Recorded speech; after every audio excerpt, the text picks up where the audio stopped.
Hello everyone! Every day is a good day. There is something to learn, care, and celebrate.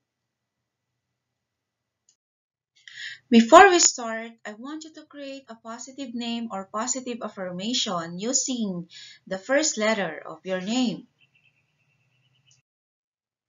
For example, I am enthusiastic teacher Edmira from Eastern Cebu National High School.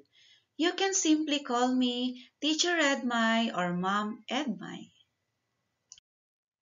Today, I am enthusiastic to be with you to talk about school culture.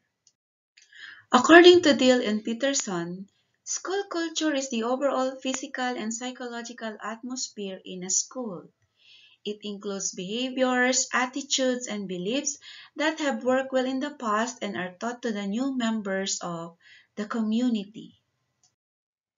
Furthermore, school culture refers to how the school and teachers work together and the set of values, beliefs, and assumptions they share. Cultures can be either positive or negative. In public schools, our cultures are based on the DepEd vision, mission, and core values. For instance, our mission is to protect and promote the right of every Filipino to quality, equitable, culture-based, and complete basic education where students learn in a child-friendly, gender-sensitive, safe, and motivating environment. Teachers facilitate learning and constantly nurture every learner. Administrators and staff, as stewards of the institution, ensure an enabling and supportive environment for effective learning to happen. Family, community, and other stakeholders are actively engaged and share responsibility for developing lifelong learners. Our core values are makadiyos, makatao, makakalikasan, at makabansa. Kailan nagiging negative ang school culture? Negative school cultures are dysfunctional values and beliefs. These are negative traditions. Negative school cultures are toxic cultures. Negative school cultures can inhibit, slow, and even stop school improvement. In toxic cultures, the staff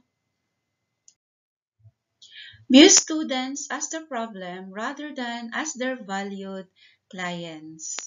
So, in public schools, may mga cases kung saan may mga learners na umaabot ng high school na slow readers at mga non-numerates.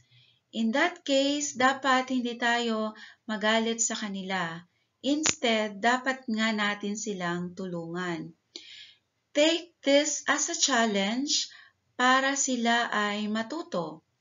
Sa public schools, meron tayong brigada pagbasa para matutukan ang mga bata na maturuan sila kung paano sila ay maging readers. Gayon din, may project All Numerates para later on ang mga learners ay maging numerates. So, ganito ang itsura ni teacher at ang kanyang dialogue kapag siya ay nagagalit sa mga learners. Pagpapasok siya sa kanyang klase, sasabihin niya, "This is the worst class I have ever seen. Class B is far better than you." Pero pagpasok naman niya sa class B, ganito naman ang kanyang dialogue. "This is the worst class I have ever seen. Class A is far better than you." Okay, so expectation versus reality. Yan. Sometimes part of negative subcultures are hostile and critical of change. Ito yung mga takot sa pagbabago. That's why they are sometimes called the saboteurs. Saboteurs always find a way to sabotage, ruin any new ideas, programs, or positive activity.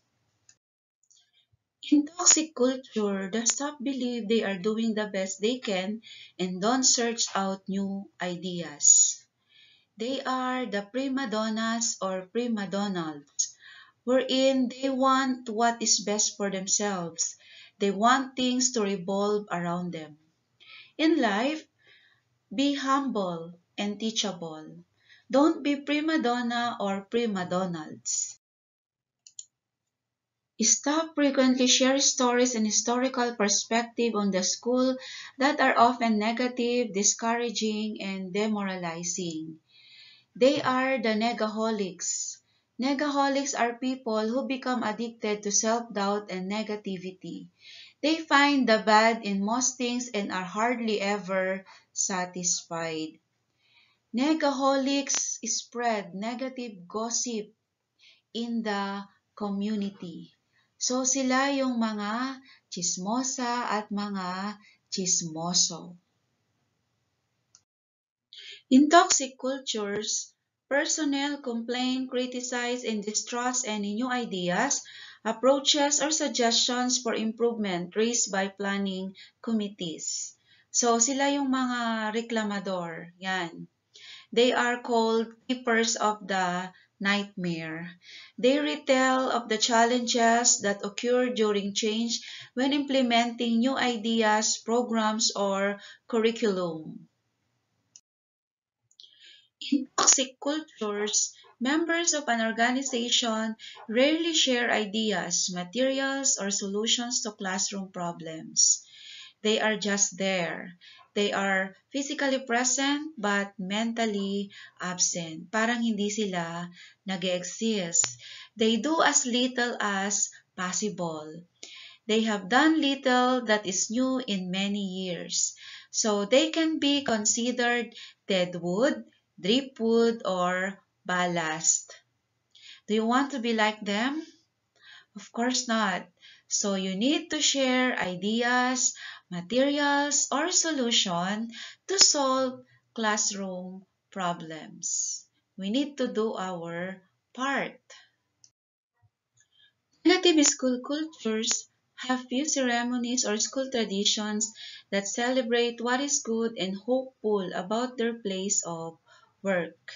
Ayan, they have no idea what is going on and do not think through things because they have their own world. Okay, they are considered space cadets. They use important times to ramble about nonsense. Kaya they don't have time to celebrate for different activities or traditions in the school. In toxic cultures, staff are afraid to offer suggestions or new ideas for fear of being attacked or criticized. Even though they have ideas on mind, nananahimik na lang sila, hindi na lang sila nagsasalita, hindi na nila voice out kasi they are afraid of being attacked or criticized. Baka masabihan sila na sila ay mga pa-Jollibee or they are pabida.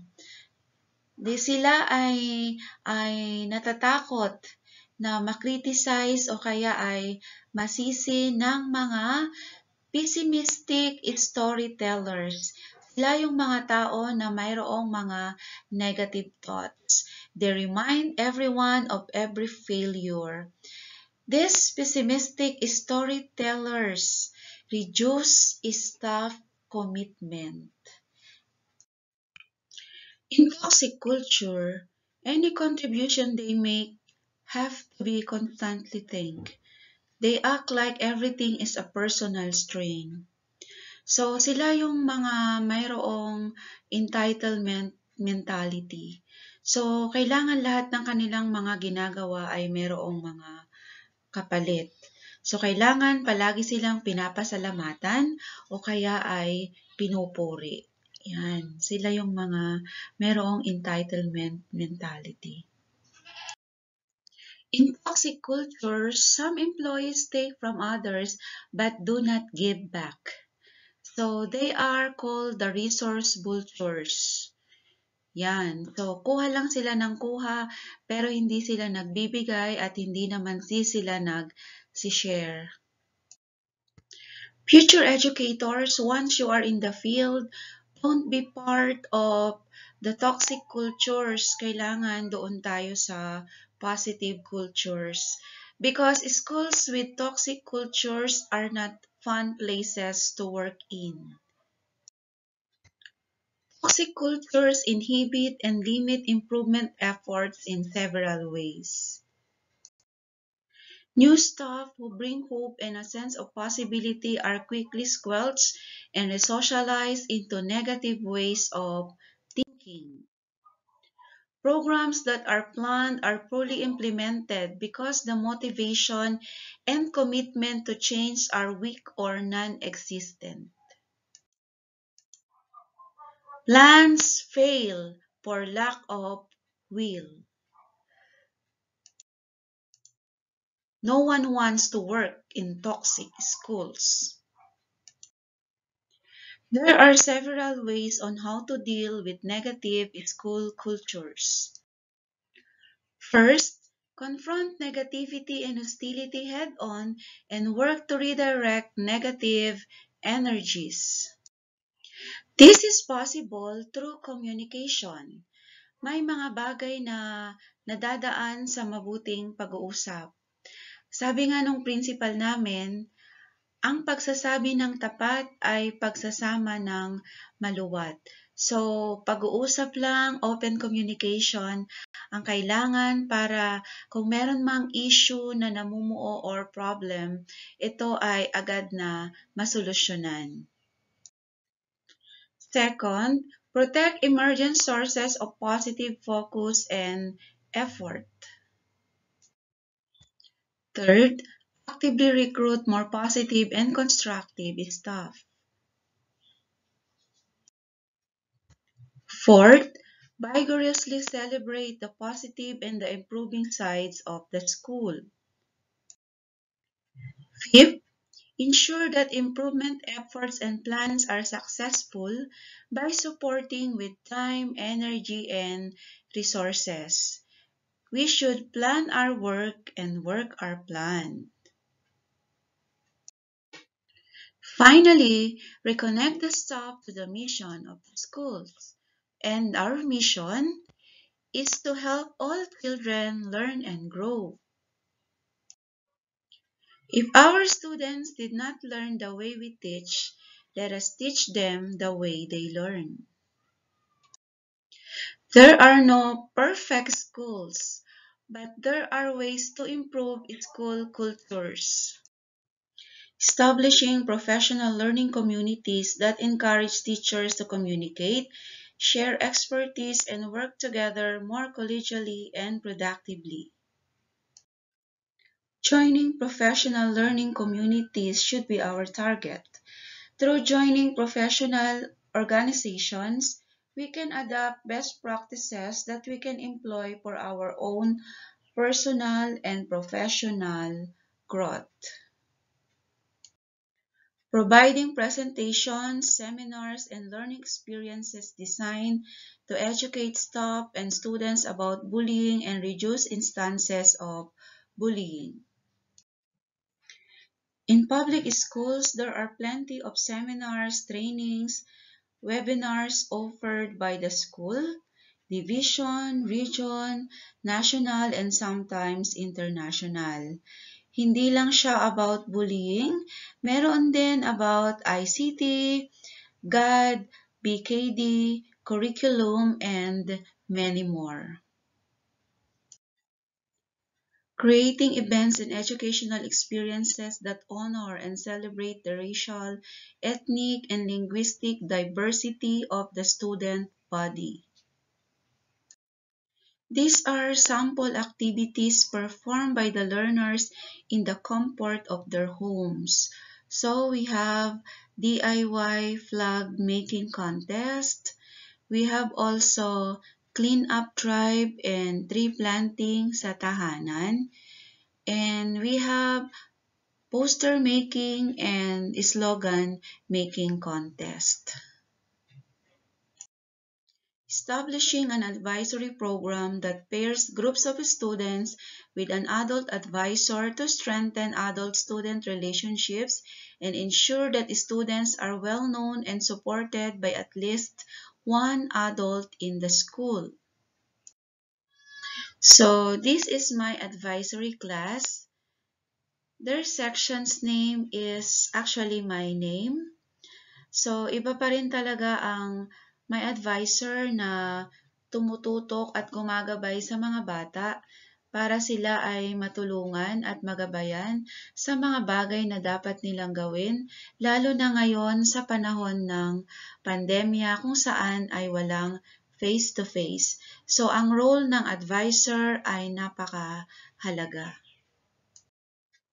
Surveying students, parents, and teachers about their experiences in the school and hosting community forums that invite participants to share their opinions and recommendations for the school and its programs. In the absence of face-to-face, the school has its own way to communicate with its stakeholders. For example, we have our classroom virtual orientation. We have also the grade level online kumustahan and the virtual general parents and teachers assembly. So, ini-invite ng school ang iba't ibang mga stakeholders to join in the assembly, kung saan inire-report ng school ang mga nangyayari sa loob at labas ng paaralan. At the same time, yung mga stakeholders naman ay ini-evaluate ang programs ng school. Dito din ay nagkakaroon ng mga consultation kung ano ang pwede nilang itulong sa paaralan. So, merong constant communication ang school at ang community kasi they are partners sa pagpapatupad ng policies, programs sa ating paaralan. Kahit walang face-to-face at kahit sa panahon ng pandemic. Creating a leadership team comprising a representative cross-section of school administrators, teachers, students, parents, and community members that oversees and leads a school improvement initiative. Mas mapapagaan at mapapabilis ang mga gawain sa paaralan kung may katuwang si school administrator sa pagsasakatuparan ng mga ito. So, mas mapapadali kung meron siyang mga kaagapay both from internal and external stakeholders para isakatuparan ang kanyang mga balak para mapabuti ang paaralan. So, kailangan meron siyang team of stakeholders from internal and external na magiging katuwang niya para mas mapabilis ang mga gawain sa paaralan. So, kabilang dito ang Parents and Teachers Association, ang School-Based Management Team, ang Supreme Student Government, and of course, kasama ang lahat ng school personnel kabilang sa Faculty and Staff Association. So, sabi nga, in unity, there is strength. As teachers, we have the opportunity to foster positive changes to the everyday experience in our schools. Investing time in improving school culture is worth the effort. So, this time, I will show you different products with catchy taglines. But I want you to know na hindi ko kayo ini-encourage na gumamit ng mga products na to. Hindi ko ino-endorse ang mga products na to at lalo nang hindi ako nagbebenta ng mga products na ito. So the first product is Nescafe. So what is the famous tagline of Nescafe? So, para kanino ka bumabangon? I'll repeat. Para kanino ka bumabangon is the tagline of Nescafe. Next product is Ginebra San Miguel. This is popular with its tagline, Ganado sa buhay. Next one, we have Skyflakes. Skyflakes is popular with its tagline, Husay mo ang inaasahan. How about Biogesic? Correct. It's ingat. Next product is the Sprite. It is known for its tagline, magpakatotoo ka. The last product is the Red Horse. And it is well known for its tagline, ito ang tama.